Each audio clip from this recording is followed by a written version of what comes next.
Well, hello, beautiful people.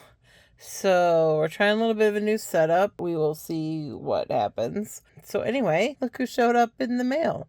It's a Barbie Rewind 80s style, or 80s edition, I guess. This is, of course, another Midge style kind of doll with the red hair and the stuffy face sculpt. And I wanted to do, this is not a new doll. You guys have seen her, right? Like, she's been out for a couple years, I think.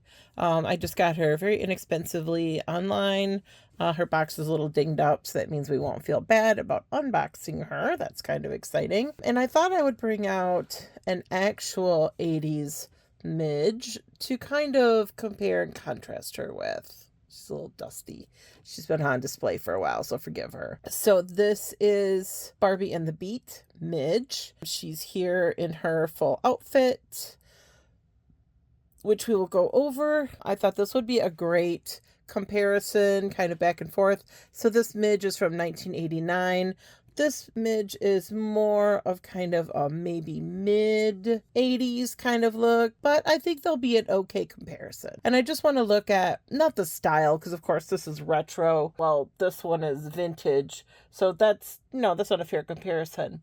What I want to compare though is I want to compare quality and I want to compare workmanship, because that's something we've talked about before. And we talk about that a lot, I think, in kind of general terms. Like you hear people say, oh, things aren't made like they used to be. Things aren't made like they used to be. Is that true? I don't know. Let's find out. Tried to pick, kind of a similar age range, similar complexity of outfit, somebody that came with some accessories, and that we could kind of compare side by side. So let's get into our Midge doll here, and we will see what we will see. Okay, this is the Diva face mold, or the Midge face mold from the 80s and 90s. So we're going to set her off to the side and we will take a look. Now, if you've not seen this before, this is super cute. Talk about Mattel understanding the assignment and understanding their audience. This is clearly geared towards those of us who were there and remember the 80s and remember the style and remember these dolls and grew up with them. So like Gen X and elder millennials, right? I think everybody can appreciate this doll, of course. She's really cute and really beautiful. And the 80s were fun and kind of an iconic time. Everybody can appreciate them. But I really feel Mattel is pulling on the nostalgia for those of us from that age, just like all the 60s dolls are really pulling into baby boomer nostalgia. So look at this cute packaging, right? Looks like a VHS tape. Isn't that adorable, right? Even this looks like the sleeve on a VHS tape for those of us who remember them. Like, it's oversized, but you get it. You remember these. So super cute. So we're going to hold on to that box. Again, I'm kind of going with the assumption that you've seen this doll before, so this isn't going to be a big reveal, but I'm just still in love with this box. I think it's really cute. And then there is our girl. Isn't she lovely? I love her little freckles. Let's see, does our vintage girl have freckles? So maybe I'll start with our vintage girl. So what are we looking at with her? She's got her original guitar. She's from a musical group that came out after Barbie and the Rockers. We're into the beat! Barbie and the beat! Barbie and the beat! Ooh, ooh, check out the changes! Now they glow! Special glow paint used for TV. Barbie and the beat! We're into Barbie! Dolls each sold separately. So she's got this kind of iconic look. She's wearing this multi-piece outfit where she's got the little mini skirt and the little top. Underneath, these are made of like a stretchy nylon fabric. And then she's got this overskirt and over jacket in this cottony fabric that's kind of glittery, if you can see that. And it's also got some stars that are supposed to glow in the dark. I don't know that she ever did. And if you look at the ads, it even says on the ad that they put some special fluorescent paint to make it glow in the dark. So I don't know that she ever glowed in the dark all that well.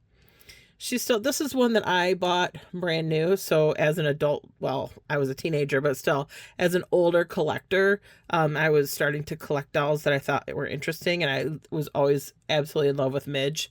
So I started collecting different Midge dolls. Did not buy pregnant Midge. Have regretted it ever since. She's got these cute little it's a barrette. Isn't that cute? It's a barrette, but it's glasses. At the time that annoyed me, I really would have rather had sunglasses. But now I'm like, that's probably what I would do with them most of the time, is I would just put them on top of her head anyway. So I think it's cute. She's got blue eyes, some pale green eyeshadow. Again, she's more of a strawberry blonde than a, kind of carrot top redhead than we usually see her in. But Midge can be all different colors of hair. We've seen her in the 60s. She came out as blonde, brunette, and redhead. So she's been all over the board. So it's fine. She get these little kind of leg warmer things on and high-heeled shoes. So I don't know if they're meant to be like booties or stockings or whatever, but she got them with high-heeled shoes. Some of her edges are hemmed. Some are just serged, and that's something I know that bothers a lot of people and a lot of contemporary clothing, is that Mattel rests heavily on serged seams. That's been done for a while. Now, often it will be decorative. Like here, this is just a serged seam, but see how it's done with this kind of metallic iridescent thread? So it's a decorative element, where here that's seamed, and then there's some seamed detailing going up the arm of her sleeve here as a contrast. Can you see that? That beautiful seaming. So let's take her guitar off of her so we can see her outfit a little bit better. So this orange kind of net ruffle, this is a separate piece. So you can see it's just elastic. She's old, so I don't want to stress her outfit out too much. So there's elastic there, and it's just overlocked to this little netting, and then it's got that decorative overlock thread. So that is on over top of this cotton skirt, and then this little over ruffle is sewn to this cotton skirt. So this and this are one piece. This is a separate piece, and it's layered underneath. Good to know. And then this skirt is a separate piece, so it is not sewn to. See if I can pull it up to where we can see it, so you can see it is not sewn to. I don't want to completely undress her because some of this is elastic and I don't want to wear out the elastic. But you can see this is just a little simple mini skirt. Maybe you can't see. It's just a little simple mini skirt. It is not attached to this over skirt in any way. So it's a separate layer. So you could mix and match this around and redress her. So the base outfit is this orange crop top. It's a little off the shoulder number, and this orange mini skirt.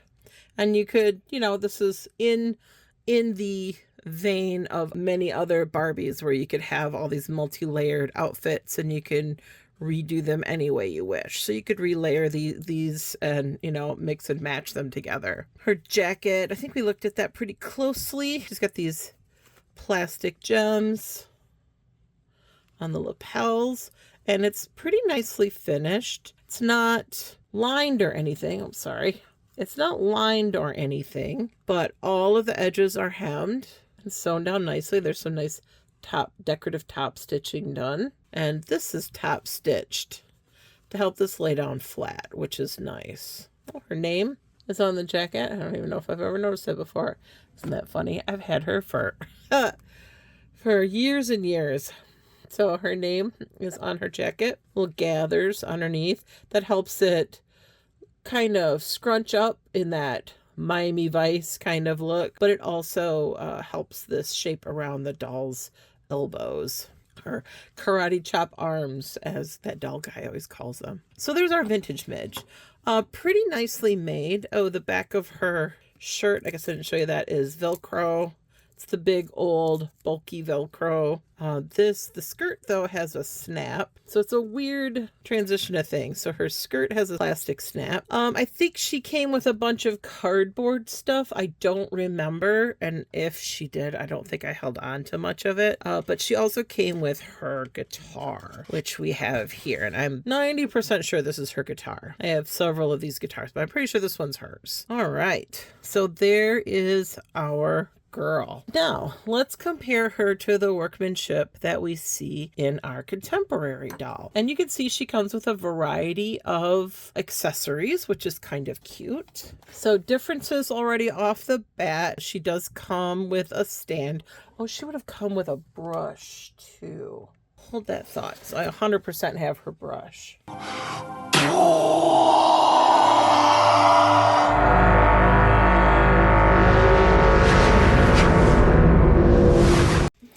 I don't know what I did with her brush. With old Midge's brush, Midge's brush. I'm thinking hers would have been this color blue, like her shoes. I seem to remember it being in her earrings. I seem to remember it being that color. And that was pretty typical, as you would have, kind of like what they've done here, is her brush matches the color of the purple plastics. Like hers would have matched the blue.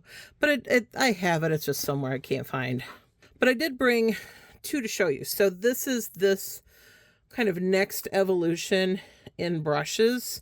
So like 70s and early 80s dolls. I don't know exactly when it dropped off, but like 80, 81, somewhere in there. They came with like little handheld brushes and combs. I'll try to put a picture up if I could find one. And then in the early 80s, so again, I'm just going to throw out rough dates. I don't know exactly when this all started, but like 82, 83. So think like Crystal Barbie or Day to Night Barbie came with like narrow brushes and combs. So if you look at my Day to Night Barbie unboxing, you'll see her really thin brush and comb set. And they were kind of not that useful, but they were bigger. They were meant for, a child's hands. They were not like meant for the doll to hold, which is what the original stuff from like, the first Superstar Barbie had. They were meant for the doll to hold, or like Beauty Secrets Barbie, like she had a small brush and comb that she was meant to hold. But these were larger for the child to hold and comb the doll's hair. So it was a little more effective. And this was, me growing up, and I thought those were way better. But the teeth on them were really thin, and so they would bend very easily if you got any kind of snarl in your doll's hair. So this was kind of the next evolution. And these have two different evolutions. Well, now three I'm seeing, but these are the two evolutions of the vintage brushes. As you have the first incarnations, this is like the middle part of the 80s when these first came out. So they have this kind of seashell design, and again, they're meant for a child's hand to hold, and they have these really short bristles. And then later, late 80s and into the 90s, dolls came with this style brush with the longer tines. So that's how you know if it's an older brush versus a shorter brush. And then again, you can kind of, or shorter bristles. So you can kind of tell like this one's older than this one. And then who does it go to? Match this up with like the plastic on their earrings or the plastic of their shoes. Usually that's how you can match them up to the doll. Not 100% of the time, but often enough for that to be a general rule. So she would have come with a brush, and she also would have come with this, which I completely forgot about, but this is hers. So this is her cassette tape. You can see it says Barbie and the Beat. Try to get that in focus if I can. Hopefully it is. And so it's A and B side, and so this is a cassette tape from that time. Side A is The Beat Shine, and side B is Jammin'.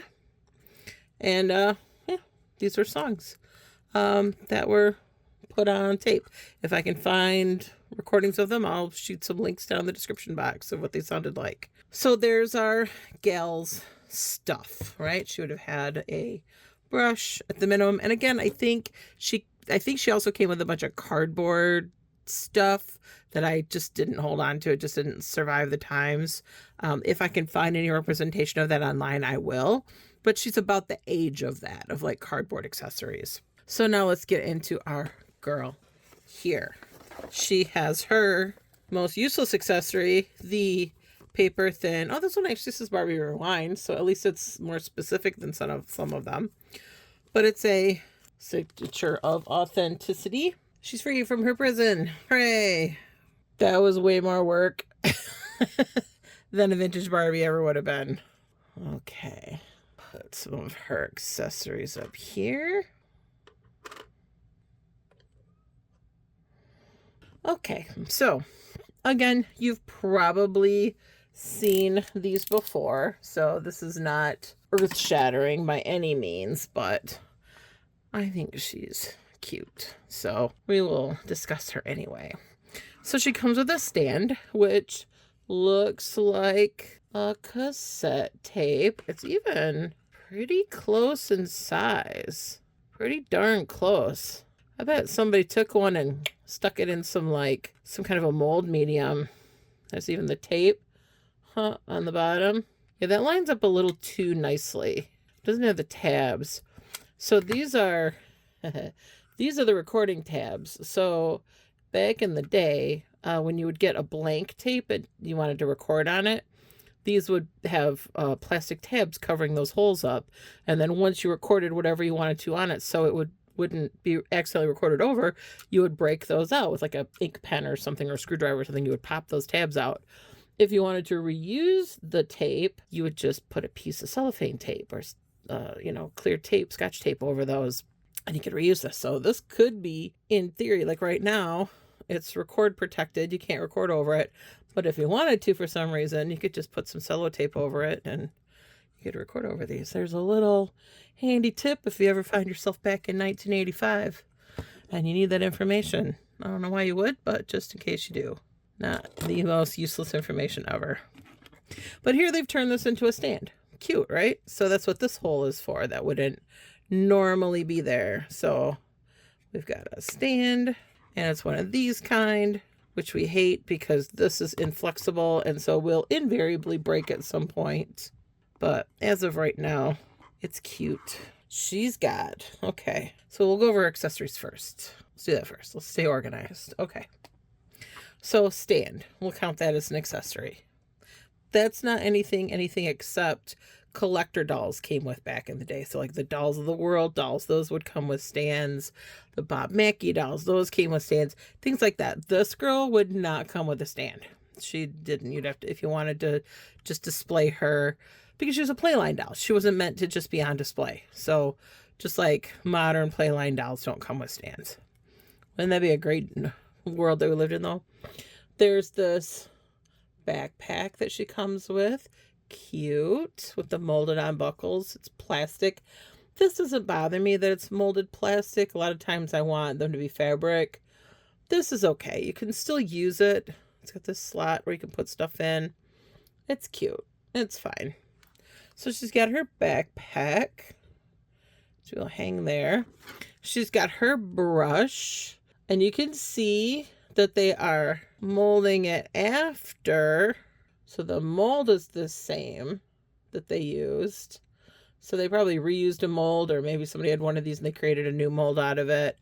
But here's how you can see the difference.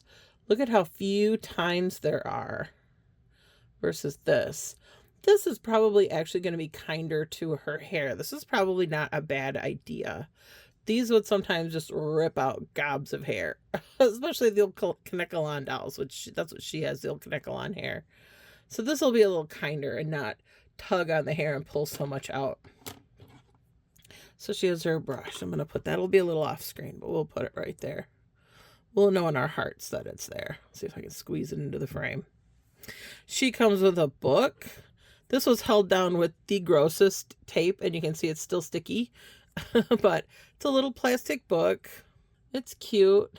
It would have been nice if this was made out of paper or cardboard or something, so it would be a little more realistic. But then again, it being plastic means it's going to last forever, where a cardboard one would break down over time. I'll set that down for just a minute, because she comes with this little computer that says, "We girls can do anything, right, Barbie?" That was her tagline for a while in the 80s. You know it, and so does your little girl. We girls can do anything, right, Barbie? Right, Barbie. And we girls can dream anything, right, Barbie? Right, Barbie. We can be whatever we want, aim just as high as the sky. Anything is possible as long as we try. We girls can do anything, right, Barbie? Right, Barbie.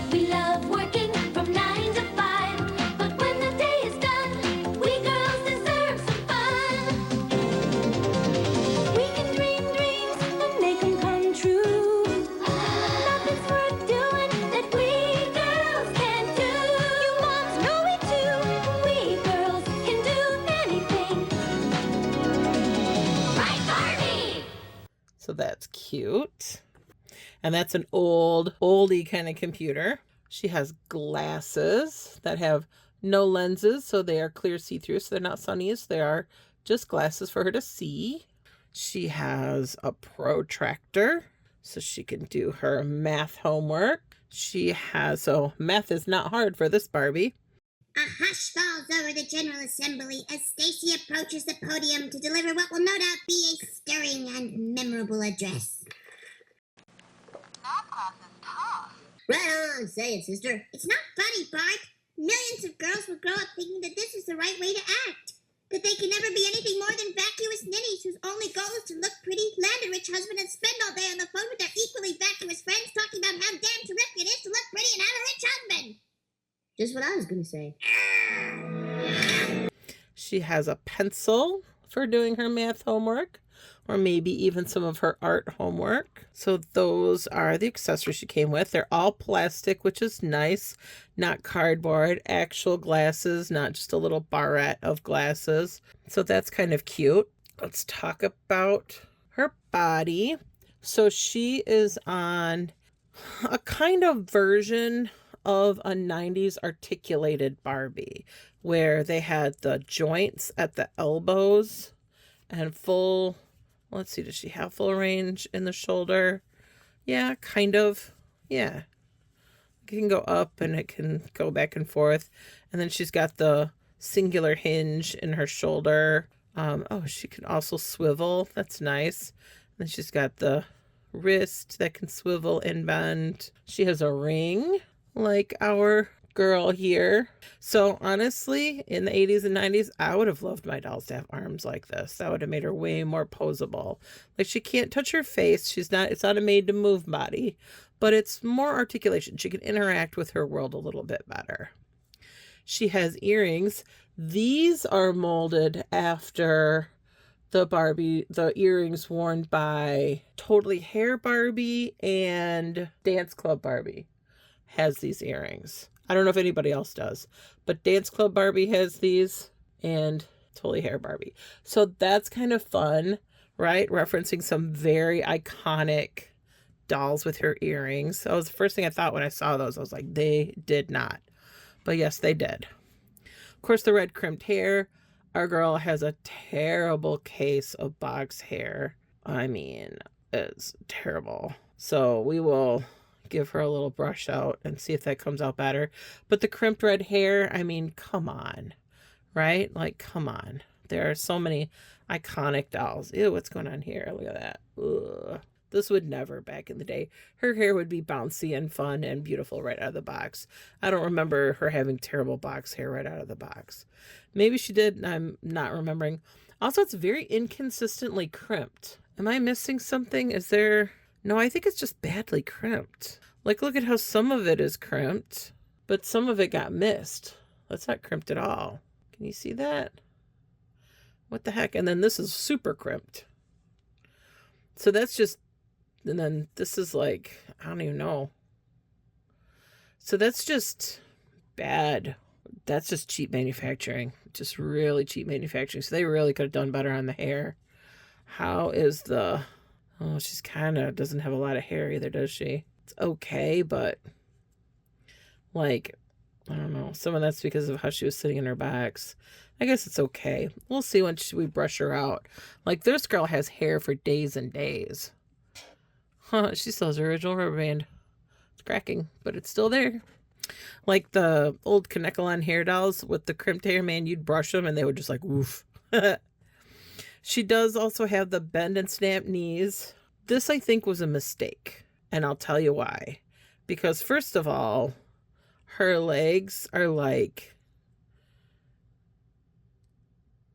look at that. Look how bendy that is. Her leg, see how stiff? Do you see what I'm talking about? Like, this is just like, got a squishiness to it. I don't know. Maybe it's my imagination, but these just feel like squishy. They just don't feel as firm as this does. This feels, oops, sorry. This feels a lot firmer than this does. This feels very squishy and very soft. So in the late 80s and into the 90s, the bend and snap mechanism was not great. So it would be like a soft snap and you'd get one, maybe two. So let's see how many she has. Oh, that's a pretty firm one. Ooh, and we get like one. Is she gonna hold the second one? She'll hold the second one. Do we get three? No. Pretty firm snaps though for a late 80s doll. I'm pretty impressed by that. Let's try the other one. Ugh, one good snap. One, nope. One good snap and that's it. And then she's gonna kick out the other one. So she only gets one snap in her left knee, but her right knee will bend and snap twice and hold it. So that is pretty impressive. Totally not even on screen. That is pretty impressive for a late 80s doll. So I gotta say, 70s doll, you can usually get consistently 3 snaps. This book gets the yet unheard of Zorro snap in Z formation. All right, now let's try our girl with the squishy legs out. So in her hips, she's got the back, the back and forth articulation. She's got no, just like an 80s doll, she doesn't really have any sideways anything. Ooh. We got one snap. Oh. Oh. Is she going to hold the second one? It doesn't look promising.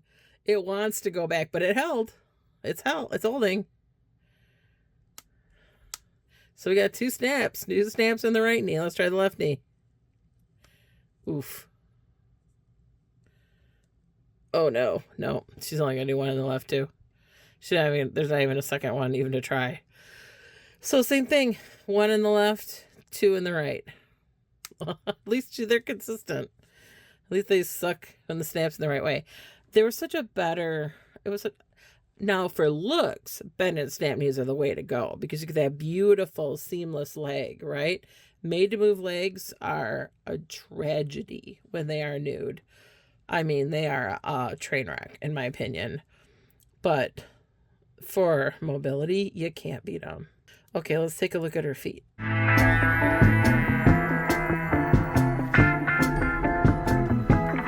In the early 80s and late 70s, you would have individualized toes. I showed you that in a video. Let's see what her feet look like. So her feet are just going to be like a blob of toes. Just like a little suggestion of toes. Just a suggestion. Whereas our new girl in town, what do her toes look like? Kind of the same thing.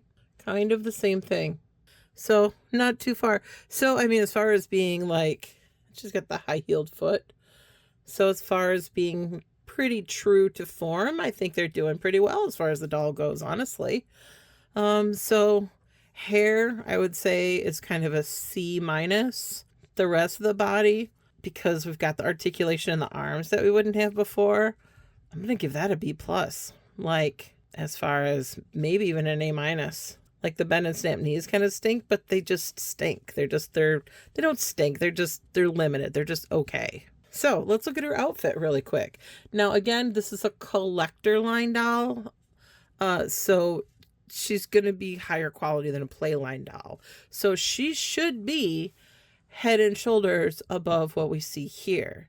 And just at a glance, that's not the story I'm getting. The story I'm getting is she's kind of on par because we've got this jacket. We'll take this jacket off and we'll take a look at it like we took a look at the other one. Now this compared to Barbie and the Sensations jacket is so much nicer. The Barbie and the Sensations jacket is terrible.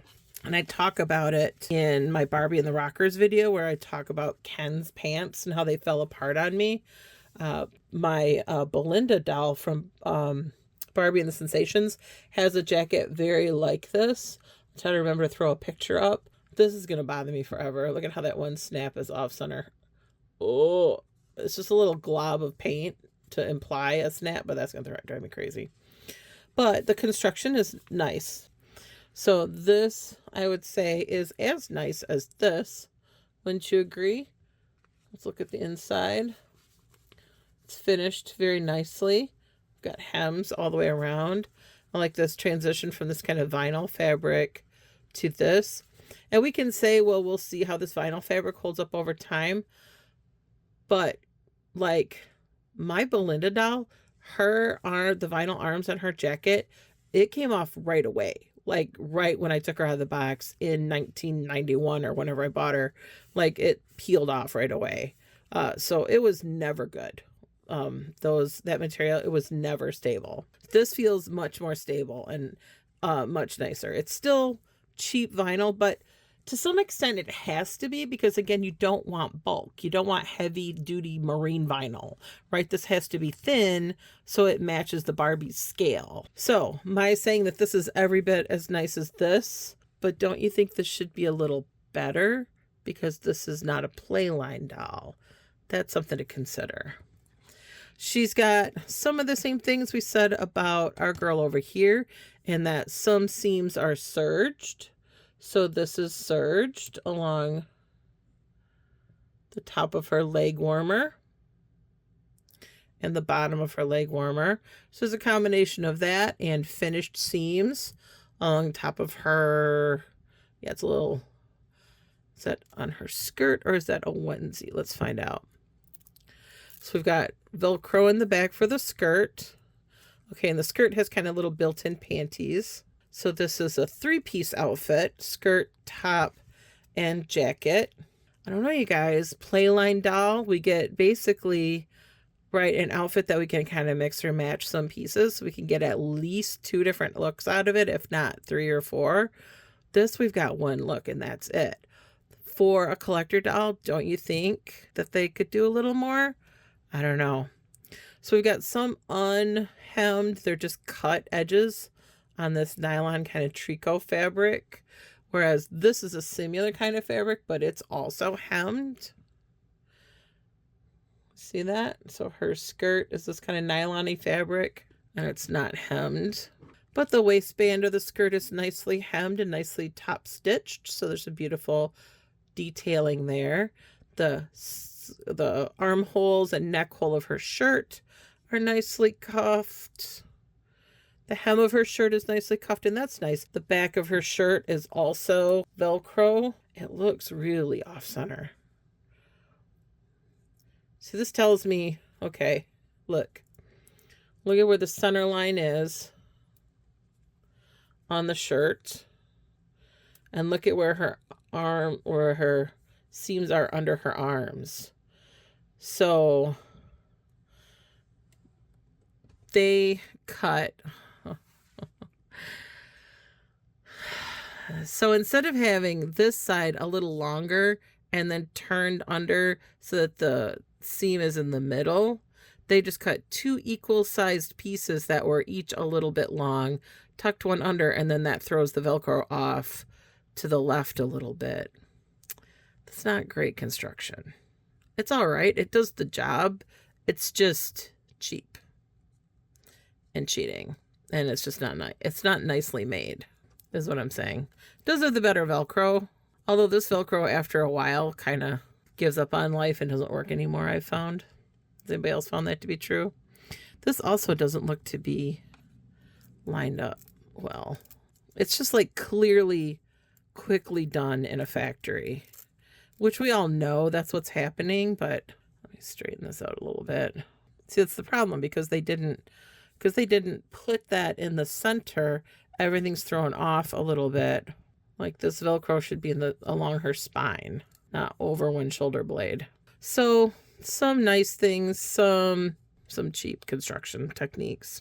Again, the skirt's got just a little band of fabric, so it's kind of like, it's not really like a sports skirt or anything, but it's got a little bit of a panty kind of effect underneath it. So, and the shoe sculpt is cute. Very cute, very soft. And it's, because she's got high-heeled feet, the shoes are kind of curved at the top. That's kind of smart. You know, if you're going to give us high-heeled feet, at least give us shoes that mold to that. So it's like she's standing on her toes, like she's a cheerleader or something. That's kind of cute. It's a little weird, but it's kind of cute. Why not just give us a made-to-move body and give us articulated feet if you're going to give us flat feet? You know, we live in the new millennium. We live in the 21st century. Why not do that? Okay, so overall, what are my impressions? So the clothing, what do I give it? On its own compared to, you know, other Playline dolls and stuff, what do I give it? I give her outfit like a B plus. It's pretty good for what it is. This bothers me. This seam keeps turning up. It's just badly sewn. It's just very badly sewn. Her outfit, you don't have any of those issues. Everything lays the way it should. Everything is cut precisely. Her Velcro centered right down the center of her back. Right? Beautifully done. Everything is nice. Now, that's not always the case. 70s was a very dark time for fashions, and some of those are made very, very badly. So I'm not saying always old.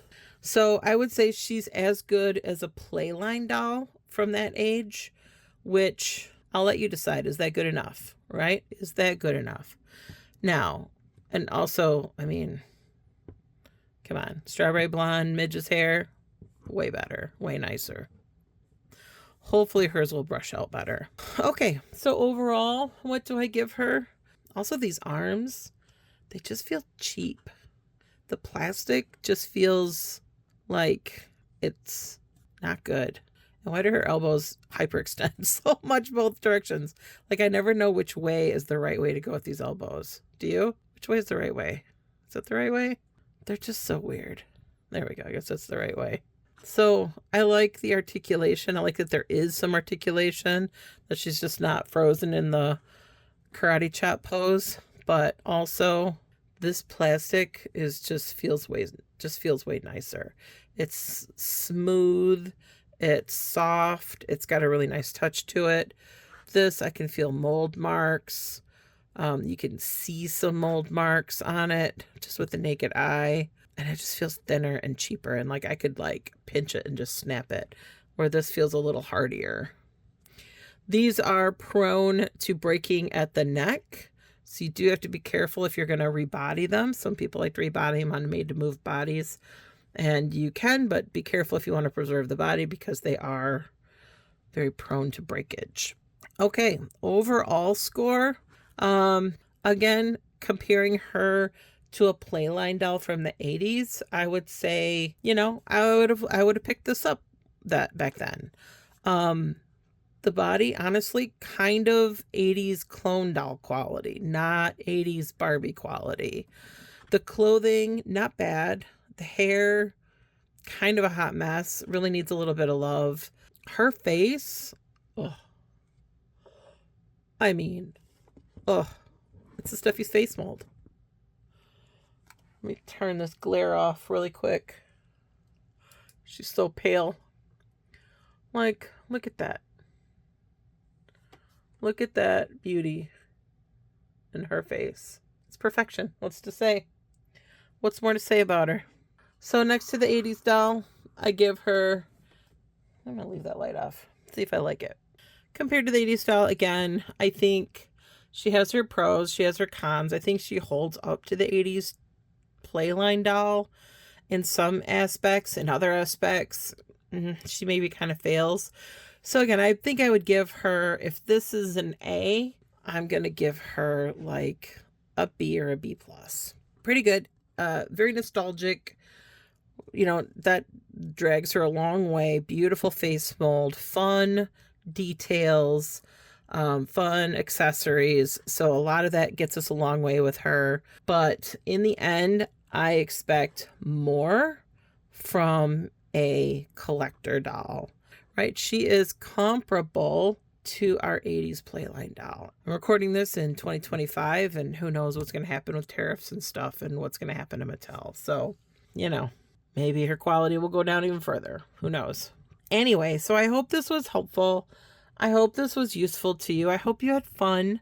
Again, I think she's really beautiful. And, you know, I mean, choose your own adventure with this. If you like her and you think she's cute, by all means, pick her up. You know, she will display beautifully in any collection, I think. That's it. That's all I have for you on this video. Hopefully you liked it. Do all that fun YouTube stuff, like, subscribe, share. Tell me what you think. Did you pick up any of these dolls from this collection? I was thinking about getting the other Steffi face mold. Now I'm kind of questioning it. I don't know if I want to, I don't know. I'm almost feeling like I'd rather put that money into another vintage doll. I only have so much money and I only have so much space. So what would you rather see? Would you rather see me open another one of these and kind of compare them together? Would you rather me look at more vintage dolls? Would you rather tutorials on making clothing or just watching me make clothing for them? Let me know what you think. I am open to suggestion. All right. So have a great week and I will see you in the next one. Bye. The next day. Here is my lineup of Midge dolls. This is almost all of my dolls. I don't know where my 1960s midges are, which is a bummer. I do have a blonde, a brunette, and a redhead of the original Midge. Where my 60s dolls are, that's anybody's question.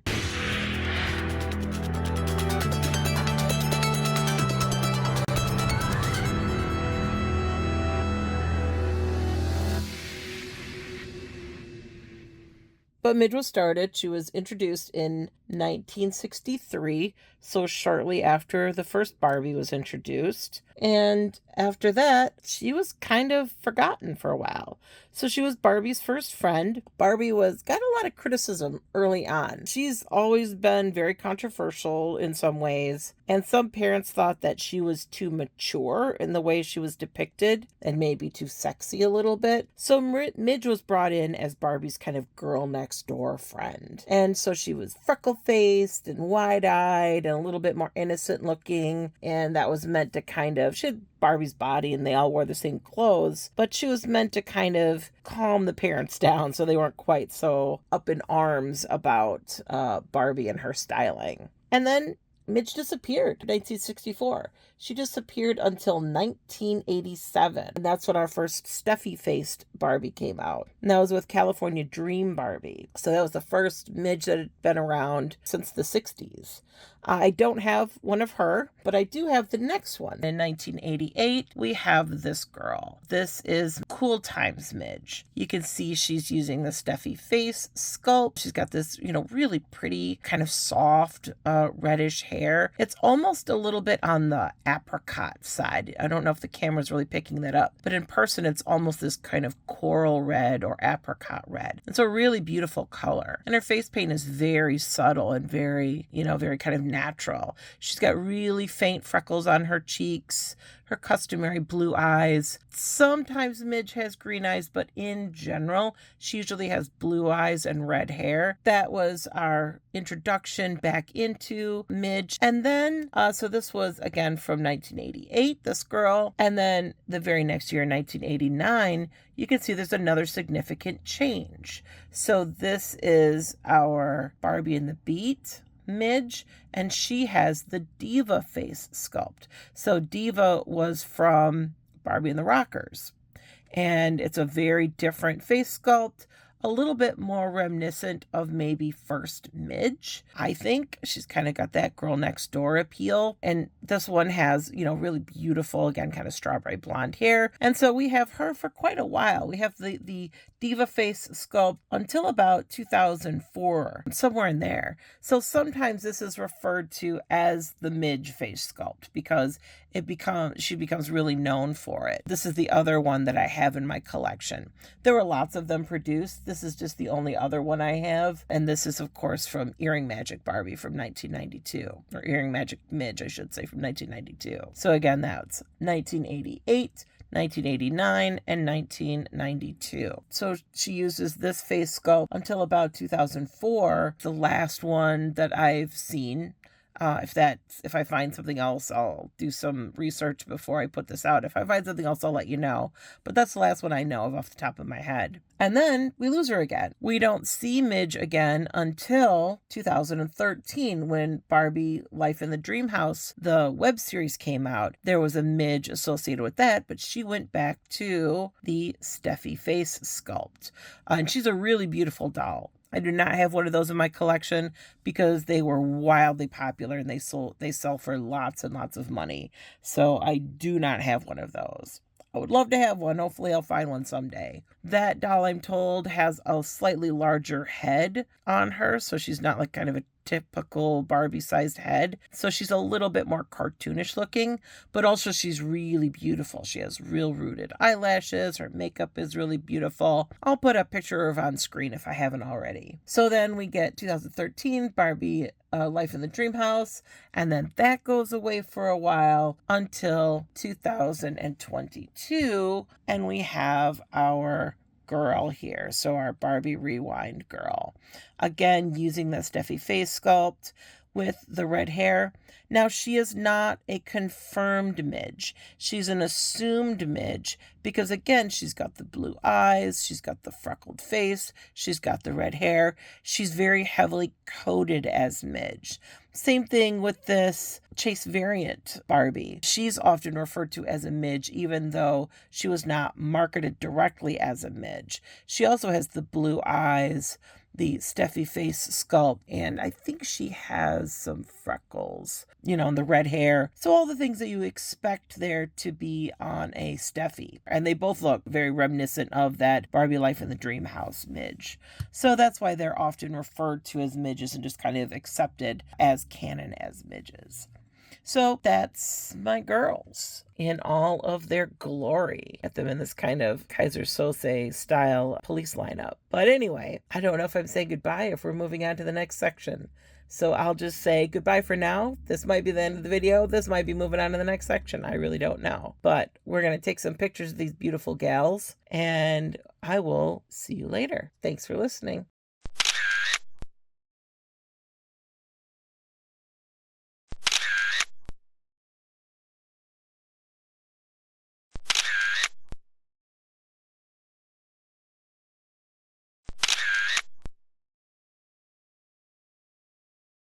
I just broke in here to say, like, this Midge has Midge on her jacket. Now hers is just it looks like it's sewn on. It's not. It's just a iron-on decal. So is that one, but she's wearing a bee. Why is she wearing a Barbie logo on her jacket? Why wouldn't she have her own name?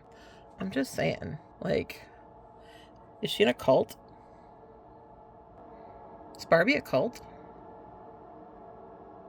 Asking for a friend. And that friend is Midge. Midge, you're in a cult. Call your dad. You're not safe. Get out.